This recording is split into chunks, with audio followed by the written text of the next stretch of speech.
Hi, Shane Parmley, San Diego, she, her, hers, they, them, theirs, and no, I'm not up here to speak to an MBI, not yet. I've been active on state council for about 6 or 7 years, so if you're new, you're probably sitting next to somebody who might have an opinion about me. I'm usually wearing a hat and collecting toiletries if you don't recognize me.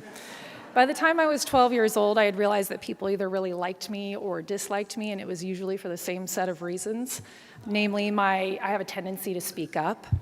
And while I think that we can all agree that in life it's important to speak up, it's really critical that we in this room speak up and that we're represented by leaders who speak up. Because all of this costs a lot. But the work that we do here shapes the world around us and lays the foundation for our future.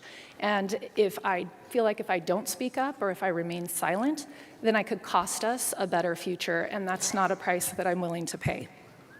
If no one starts the conversation about making change, how would we ever improve?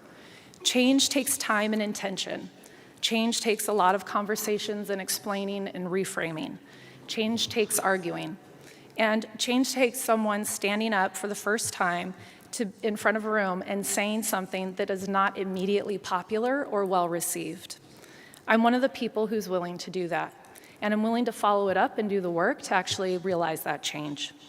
Within the realm of CTA State Council, change has often meant that I write MBIs, which is how many of you have come to know me. I actually don't enjoy speaking on the microphone and being on the screen, but I keep doing it because I haven't burst into flames or passed out yet, and it's necessary to actually improve on the status quo. In case you don't know me well, I do spend for every minute I'm speaking, I probably spend about 500 minutes researching or talking to people, hearing personal experiences to help inform myself on the issue. I'm active in a lot of different arenas, and because of that, I've had the opportunity to hear a variety of perspectives on basically every issue facing us today. So immigration, homelessness, healthcare, food insecurity, and all the different isms that are represented in the Oppression Olympics.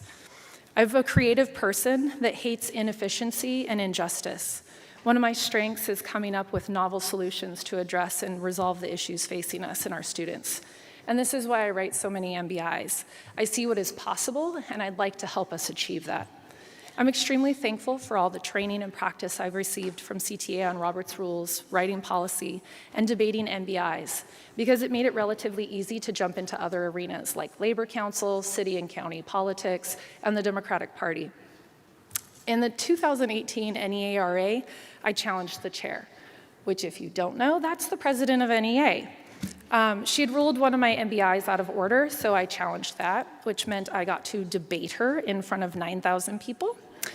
And I lost, but I won because I walked away from that experience knowing that I could hold my own in a debate with one of the top people in the country in front of the largest sitting Democratic body in the world, which made it pretty easy to go back to San Diego and debate and talk with politicians in front of a room of 100 people.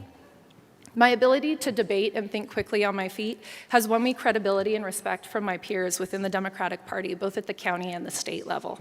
It's also won me new friendships with some of the same people that I was arguing against. Because after the debating ends, we come back and we do the work to actually get the shit done. And people know I get shit done. My involvement in activism and politics over the past 2 years in San Diego has established me as a known entity within District 10. I physically show up and speak up at a variety of meetings, and I've helped rewrite the narrative about public education within the county. Previously, Assemblyman Dr. Weber was having a one-sided conversation with the electeds, and that doesn't happen anymore. There's another voice in their ear. And they know that they need to be on point when they're dealing with policy and legislation that will affect our students, because I always stand up, ask questions, and get them on record in front of a room full of people. And this is why I'm running for NEA. I've basically spent the past 8 years leveling up my activism and political engagement as if I was training for this position. And I'm asking you to vote for me, Shane Parmley, NEA Board, District 10, so that I can continue doing this work in an official capacity for you, my CTA family.